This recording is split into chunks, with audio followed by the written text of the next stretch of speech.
예, 오늘의 정찰 토픽 첫 번째입니다.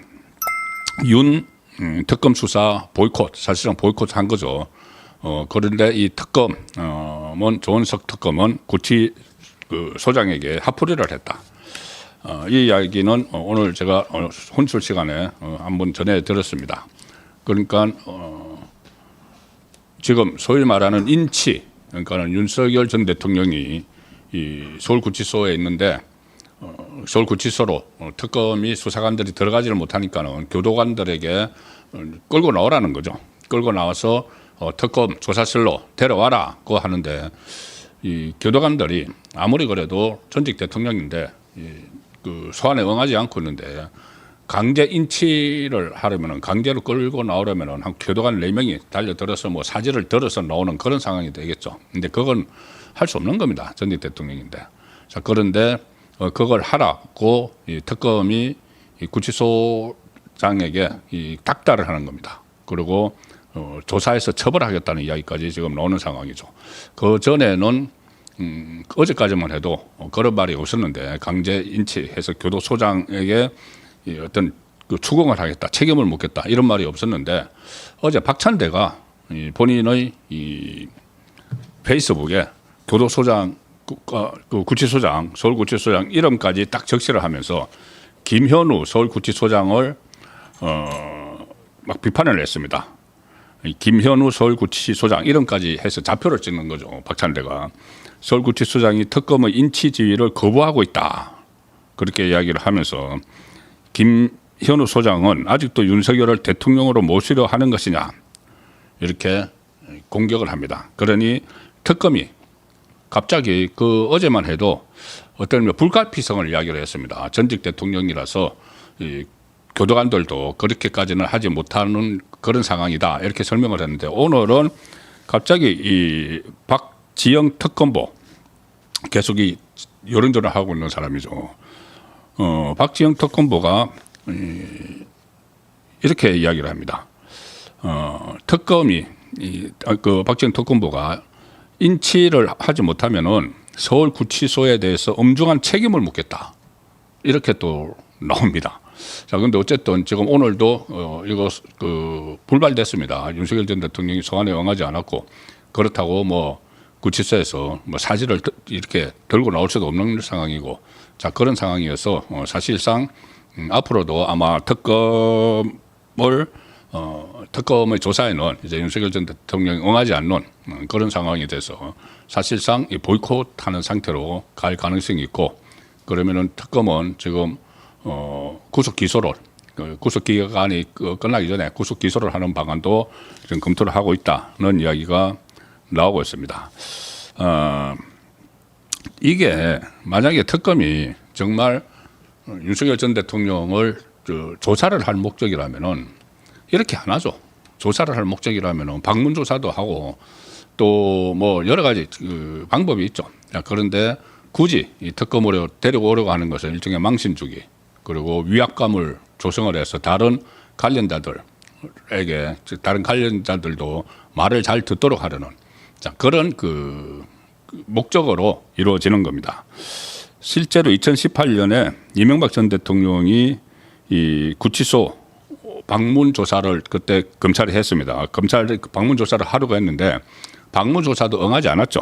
응하지 않아서 그냥 이 대면 조사 없이 이 재판에 그냥 넘겼습니다. 그 전에 이재명도 이 법인카드 유용 사건과 관련해서 검찰이 너댓 번 소환을 통보를 했는데 아예 묵살을 해버렸죠. 그러니까는 그때도 검찰이 이 조사 없이 대면 조사 없이 그냥 기소를 하는 그런 상황이 있었고 이명박 전 대통령도 그렇게 했습니다. 그런데 이명박 전 대통령에 대해서 그렇게 조사 없이 기소를 할 때 그 지휘한 사람이 바로 윤석열 당시 서울중앙지검장이죠. 그러니까 본인은 서울중앙지검장으로 있으면서 전직 대통령에 대해서 이 방문 조사를 추진을 하고 했는데 그것도 불발됐지만은 지금 이 조은석 특검은 무조건 그 데리고 가서 거기서 포트라인에 막 세우는 그런 지금 모습을 보이려고 하기 때문에 더욱더 반발을 하는 것이죠. 뭐 건강상의 문제도 있고 또 이 특검의 구속 그 영장 청구가 이 어떤 본안 사건 진짜 핵심인 무슨 뭐 내란 혐의 이것이 아니고 뭐 직권 남용 이런 걸로 해서 구속을 하고 이런 데 대한 이 불만 같은 것도 있지만은 굳이 조사를 하려면은 조사가 목적이라면은 방문 조사도 있고 여러 가지 방법이 있는데 그것을 다 깡그리 무시하고 무조건 그 특검으로 데리고 가려고 하는 것은 망신주기다 이렇게 파악을 하고 있기 때문이죠. 그래서 오늘 윤석열 대통령 측 변호인들도 오늘 입장문을 냈습니다. 아마 이 입장문을 보면은 나가지 않겠다, 특검 조사에 응하지 않겠다는 입장을 분명히 한 걸로 보입니다. 그 일종의 망신 주기가 목적이기 때문인데 그 전에 그 공수처에서 오동훈이 그 한남동 자택에 뭐 체포영장을 집행을 한다고 할 때도 그때도 체포영장을 집행하는 이유가 소환에 응하지 않았다는 건데 그때도 마찬가지로 그때는 현직 대통령이었는데 제3의 장소나 방문조사 이런 것은 아예 염두에 두지도 않고 그냥 무조건 한남동에서 끌고 나오려는 그 시도만 했죠. 그 시도를 했는데 그렇게 한 배경에 그때 민주당이 강하게 지침을 줬습니다. 총을 맞더라도 끌고 나와라 뭐 이렇게 할 거는 이 오동훈이 국회에서 유념하겠습니다. 이렇게 했죠. 그런데 지금 특검도 민주당의 지침을 받아서 행동하는 것 같은 모습이 보였죠. 바로 이 구치소장을 책임을 묻겠다 이렇게 하는 게 그전에는 그런 말이 없다가 이 박찬대가 그걸 SNS에 올리니까는 바로 그걸 따라서 하는. 그러니까 결국은 소위 말하는 내란 특검의 큰 방향은 민주당이 지금 현재 좌파 집권 세력이 다 정해주고 있다. 그런 것을 단적으로 읽을 수 있는 그런 장면이 있었습니다. 그래서 법률대리인단 윤석열 전 대통령 법률대리인단 입장문을 냈는데 특검은 조사 실시 여부보다 오로지 강제 인치만을 고집하고 있다. 전직 대통령을 공개적으로 망신 주려는 행태에 지나지 않는다. 이렇게 비판을 했습니다. 그리고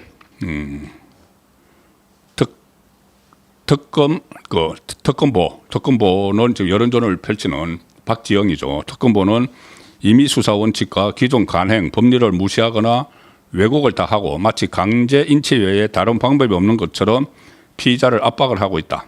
자, 형사법의 취지를 훼손한 것이다.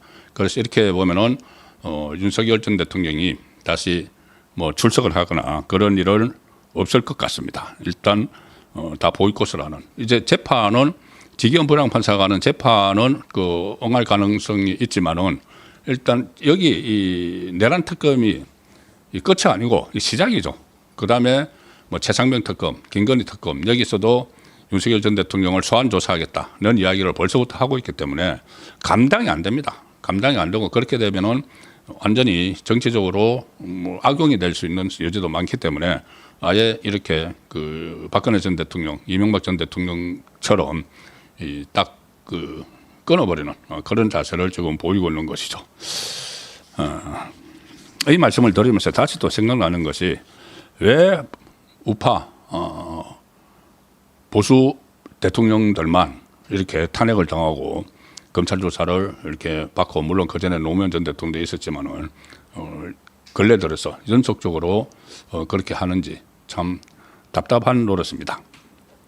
특히 탄핵 같은 것은 이 문재인도 재임 시절에 했던 일들을 그 이후에 지금 드러나는 것들 뭐 문다혜 이 태국 보내면서 뇌물 받은 거 이상직으로부터 그런 거나 아니면 울산시장 선거 개입이나 이런 것들 상당히 이 탄핵거리가 많은데 제대로 그때 싸우지도 못하고 그 야당일 때 그런 무기력함을 보였던 정당인데 그 정당이 지금 오늘 이 상황까지 와서도 여전히 이 무기력증에서 벗어나지 못하고 있어서 상당히 안타깝습니다. 그 부분도 오늘 마지막에 말씀을 드리겠습니다. 자, 그리고 내란 특검, 소위 말하는 내란 특검, 조은석 특검이죠. 도대체 목적이 뭐냐? 지금 뭐를 향해서 달려가고 있는가? 그런 생각을 안 할 수가 없습니다. 어떻게 하든 윤석열 전 대통령만 처벌을 하고 그리고 가급적 많은 사람들을 구속을 하고 이래서 어떤 이 성과를 남기겠다. 여기에 지금 집중을 해서 어떤 국익이나 우리 안보 문제, 국익 안보가 훼손되는 데 대해서 별로 전혀 신경을 안 쓰는 그런 상황입니다. 이게 성격의 특성상 군 관련 시설들이 많이 군이 그러니까 비상계엄과 관련된 거는 군 관련 그 어떤 정보나 이런 것들이 노출되기 쉽죠. 그 국가 안보와 직결되는 것들입니다. 그리고 그 국가 안보와 직결된다는 것은 국민의 생명, 재산과도 연결되는 것이죠. 그런데 그것이 막 훼손되는 게 제 눈에도 막 보이는데 그거 아랑곳하지 않고 막 파헤치고 있습니다. 그 중에 하나가 바로 이 드론 작전사령부 그리고 백령도 101대대 작전사령부의 예하부대가 백령도 101대대죠. 이 24곳에 대해서 강제 수사에 나섰습니다. 이게 뭐냐면 작년에 우리나라 국군 드론 사령부가 평양에 무인기 그러니까 드론을 보냈다는 것인데 드론 작전을 감행한 이유가 윤석열 전 대통령의 지시 때문이었다. 이렇게 가정을 하고 규명을 한다고 지금 우리나라 군 드론 사령부를 초토화시켜 버렸습니다. 드론전이 이번에 러시아 우크라이나 전쟁에서 보시는 것처럼 얼마나 중요하고 기밀도 많고 한데 그걸 압수수색을 하면서 완전히 초토화시켜버리고 있습니다. 이 대북 정찰 용도가 아니라 그때 당시 우리 드론이 북한으로 간 것이 대북 정찰 용도가 아니라 북한의 도발을 유도할 목적으로 윤석열 전 대통령이 지시를 받아서 드론을 띄웠을 가능성이 있다. 그렇다고 그 가능성이 있다고 해서 지금 이 군에서는 그것과 계엄과 상관없다고 이야기를 하고 있는데 아니야. 그럴 가능성이 있어 해서 그냥 군 부대를 완전히 쑥대밭으로 만들어서 뒤지고 있는 겁니다. 심지어 김용대 드론 작전 사령관을 피의자 신분으로 모레 또 불러서 조사를 한다고 합니다. 이 특검이 작년 11월에 당시 군대 내의 윗선이 북한 남포항 하구 일대를 비롯한 일부 구역을 드론으로 저공 비행하라는 취지의 지시를 했다는 진술을 확보했다. 아니 군 윗선이면은 정식 라인이죠. 정식 보고하고 지시하는 라인이죠. 여기서 윤석열 전 대통령 개입 여부는 전혀 안 나와 있습니다.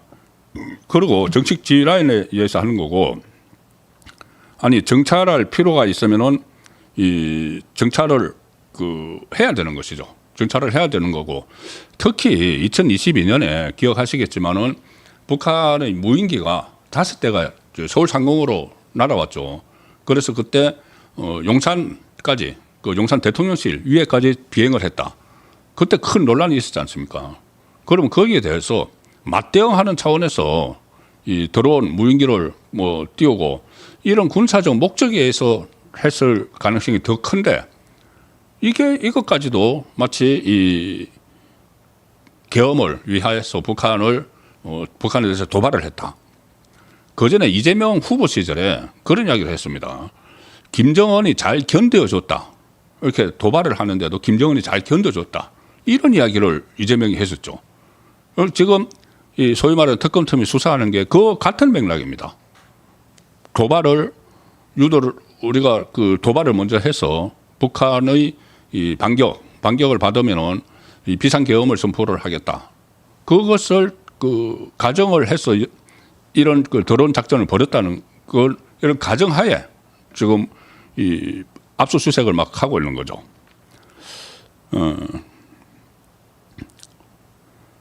특검은 이 압수수색 영장에 이래서 윤석열 전 대통령을 형법상 일반 이적죄 그리고 직권남용 혐의를 받는 피의자 신분으로 적시를 했습니다. 유엔 사령부 승인 없이 드론 침투를 지시한 건 직권남용이다. 지금 그런데 이 전시작전권은 지금 한술 논의가 되고 있지만 평시작전권은 우리 합참이 가지고 있죠. 자, 이제 이런 부분까지도 제대로 이 파악을 하고 이렇게 언론 플레이를 하는 건지, 언론에 계속 이런 식으로 플레이를 하고 있습니다. 거기다가 이 소위 말하는 사성장군 출신이라는 김병주 최고위원, 그때 처음에 이 계엄 났을 때 각종건 그 특전사령관 그 찾아가 가지고 막 유튜브 찍고 막 그랬던 별 4개라고 하면서 항상 본인이 그 몸담았던 군대의 이런저런 어떤 군사 기밀 같은 것을 막 마음대로 막 이야기를 하고 하는 그 인물이죠. 김병주. 김병주가 국회에서 오늘 최고위원회의가 열렸는데 그것이 이런 이야기를 했습니다. 이 윤석열 정부 시절에 드론 사령부가 최소 3차례에 걸쳐서 7대의 무인기를 북한으로 보냈고 이 중 1대가 평양에 떨어졌다. 그런데 드론의 목표 좌표는 김정은 관저로 알려진 15호 관저 일대다. 아니 그 우리 용산 대통령실 그 상공을 북한 무인기가 한 바퀴 돌고 가고 한 거는 괜찮고 김정은 그 위에 우리 정찰기 무인기가 간 것은 이것은 이적죄에 해당한다는 이야기가 되는 거죠. 그 제가 찾아보니까는 용산에 북한 무인기가 왔을 때 김병조가 그때는 뭐라고 했냐면은 이 대통령실이 뚫렸는데 왜 마치 안 뚫린 것처럼 지금 그 위장을 하려고 하느냐 이렇게 막 공격을 한 적이 있습니다. 그때는 그렇게 해놓고 지금은 우리 드론이 이 북한의 그 김정은 관저로 알려진 15 관저 일대를 비행을 했다고 해서 이것을 마치 크게 잘못한 것처럼 우리 군이 이렇게 하는 것은 마치 김정은의 뭐 경호대처럼 이야기를 하고 있는 것이죠. 이렇게 이야기합니다. 드론을 북한에 보낸 시점이 지난해 10월 3일, 8일, 11월 13일 등 3차례다. 지난해 10월 3일 드론사 예하부대인 백령도 101 대대에서 드론 2대가 이륙을 했고 평양을 거쳐 복귀를 했다. 구체적인 목표 좌표도 파악이 됐는데 김정은 관저로 알려진 15 관저 일대다. 뭐 이렇게 쭉 이야기를 합니다. 아예 그냥 군사 작전들을 자기가 이제 그 한미연합사령부 부사령관까지 했죠. 그러니까 군대에 자기 이제 인맥이 있다고 여기저기서 아마 이 제보를 받고 그 입수를 한 모양입니다. 그걸 아예 지금 군사 작전들을 김정은에 그냥 갖다 바치는 식으로 이렇게 행동을 하고 있습니다. 이게 지금 이재명 정권에서 일어나고 있는 일입니다. 조금 전에 말씀드렸다시피 이 통일부 장관이라는 사람이 천안함, 연평도 그 포격이 MB의 이명박의 강경책의 원인이 됐다. 이렇게 이야기하는 사람들. 그리고 거기에 이 드론이 북한으로 갔다고 해서 이걸 뭐 이적죄로 처벌을 해야 된다고 하는 이 사람들이 지금 이 정권을 가지고 있는 겁니다. 조금 전에 말씀드린 그 김용대 드론작전 사령관이 이 육군 소장인데 주변에 이런 이야기를 했다고 오늘 보도가 됐습니다. 지금 내란 특검팀이 국방부를 비롯해서 24곳을 압수수색을 했는데 김용대 사령관이 정말 절규를 했습니다. 내가 30여 년 동안 국가를 위해서 헌신했는데 한순간에 간첩이 돼서 억울하다. 이적죄를 저지른 간첩이 돼버렸다. 본인은 작년 10월, 11월 평양 무인기 투입 작전과 그것은 군사 작전이고 우리가 정찰을 하고 또 북한이 이 한국으로 무인기를 막 보냈으니까는 거기에 대응하는 그리고 또 오물풍선도 있었죠. 그래서 거기에 대한 작전이었지 이게 비상계엄하고 아무런 관련이 없다. 아무런 관련이 없는데 마치 이 간첩으로 모르는 것 같아. 지금 압수수색 다 하고 또 이거 소환을 하고 이렇게 하는 상황이죠. 그 특검은 다짜고짜 김용대 그 드론 작전 사령관이 윤석열 전 대통령, 김용현 전 국방부 장관과 공모해서 군사상 이익을 해쳤다. 비상계엄의 이 명분을 마련하기 위해서 북한의 도발까지 염두에 둔 무리한 작전을 펼쳐서 국가안보의 위협을 초래하고 군사기밀이 적국에 유출됐다. 군사기밀 적국에 유출하는 게 지금 어느 쪽입니까? 김용대 사령관은 그 군사 작전이었다는 것을 증명을 할 수 있는 그런 내용들이 있다. 추후에 다 확인될 수 있는 내용이다. 이렇게 이야기를 하고 있습니다. 그런데 군사 작전까지 전부 다 모든 것을 내란 프레임에 집어넣어서 이 군사 기밀 같은 것도 마음대로 막 이야기를 하고 무조건 이야기를 하고 그 전에 이 수사하는 과정에서 그게 굉장히 많이 나왔죠.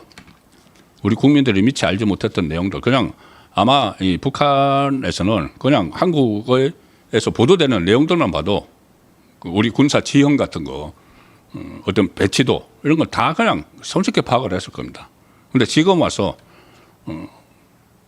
본인들이 이제 정권을 잡은 상황에서 이렇게 내란몰이를 하기 위해서 군사 기밀을 막 함부로 이야기를 하고 거기다가 드론을 보냈다고 해서 이게 이적죄다고 이야기를 하는 그리고 특히 김정은 관저위를 날아갔다고 해서 이걸 이적죄와 연결시키는 이게 대한민국 특검입니까? 정말 지금 6주 됐는데 나라가 정말 이상해지고 있다는 생각을 저는 계속 하게 됩니다.